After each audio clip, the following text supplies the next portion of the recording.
So there's two things to talk about with this trip, because this is the first place, I guess, like Ohio State disqualifies because Columbus is a big city too. But I've already done the Ohio State thing before. So like to me, there were two separate entities. There was the University of Austin, or the University of Texas, and then there's the city of Austin. And my vibe of the university was that it felt like very corporate. It felt very. I think it might just be because we're coming off of the heels of going to A&M, and A&M, when we were there, all that anybody talked to me about was how much Texas sucks and how everything in Austin is done wrong, and we do it right here, and our little cult that we have created here at College Station is better than what they have at Austin. So when I was observing the Texas fans and contrasting them to the Texas A&M fans, it felt very reserved. Because they aren't a cult, because they're not all swaying back and forth in unison or all that. They just basically put the horns up, and that's like all they do. And it felt very corporate. That would be my – like, I made this point in our live show. It feels to me like Texas sports is now – Texas as a football program and as just an entity is now in like the post-winning phase of college sports, where the machine creates so much money. It is so cool. Everything about Austin is cool, and everyone wants to move to Austin. And, like, there's so much going on that, like, Texas chokes again for the second week in a row. They blow it against Oklahoma the week before we were there. They blow it against Oklahoma State. They were up 17-3. They somehow choke it away.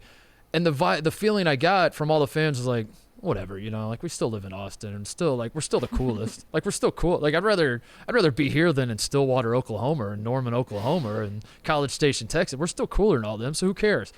And I don't know. It made me very worried that Texas football might not ever be back, because they don't need to be back, because they're just like they're always going to be cool. You know what I mean?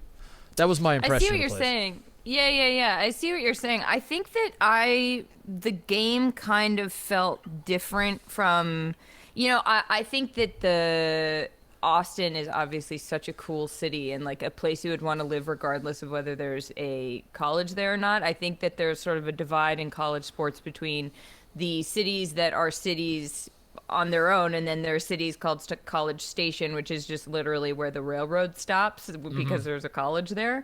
And I think that whenever you go to a city where you're like, oh, I would go to Austin even if they didn't play football here, it's going to feel a little bit different. But I was sort of surprised by how intimate the game felt. Like, I don't think the game felt corporate. Like, the stadium felt sort of more rustic than I thought it would, and was a very, very cool game day experience.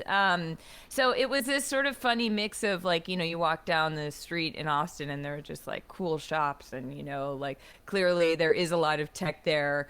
And then when like I got to go meet Bevo in the pasture, and you're out on a ranch, and you're like, oh, this really is Texas. So it's sort of this bizarre mix that I think doesn't really need to win, as you're saying, to be good. Yes.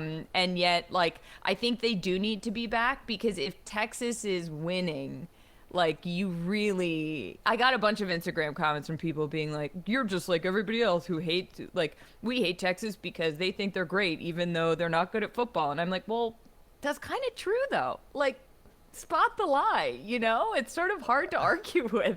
And so if they are good at football, they kind of become like unassailable. What can you possibly, if Texas were really, really good at football, like what could you possibly, you could do horns down and they'd be like, we're better than you are. So that's the only reason I think that they might need to be back. Another thing I learned though about, like, because there's an aura around Texas football, and I don't know if it's the University of Texas football or just the words Texas football. Like, you know what I mean? Like the like somehow Friday Night Lights has been folded into Texas football, and like, I just like there's like I don't know how to describe it. I feel the same way about Indiana basketball, that like there's an aura of Indiana basketball that's represented by the movie Hoosiers, and it's different from Indiana University Hoosiers basketball team, but yet like somehow, because that's the flagship school in the state, they get to adopt like all the cultural things of like this sport mattering to the state. And that's how I feel about Texas football, where it's like those two words together, Texas football, are so cool. And so like the imagery that pops into my head is a winner. It doesn't even matter if they actually win, because like I'm just picturing like Coach Taylor. I'm picturing like, I don't know, Boobie Miles, like the real Friday Night Lights inspiration. I'm picturing Tim like Riggins leaning against his truck with a beer. Yes. And then I am picturing like Texas, the actual university, being great at football, and I'm picturing like Oklahoma gets all their recruits from Texas. That's the idea. Is like the reason Oklahoma's good in the first place is because they get all the kids from Dallas to go up to Oklahoma to play and then beat Texas's ass. I don't know. So I guess it's a long-winded way, Charlotte. Like one thing I learned was that the Texas being back in football is probably further away than I thought it was going to be, because I don't think there's any sense of urgency like we have to get this thing fixed, because if we don't get it fixed, we're screwed. They're not screwed. It doesn't matter. Yeah. Like the machine is so big now, they don't need to get it back. So I don't think Texas football's back. That's my statement. They're not back.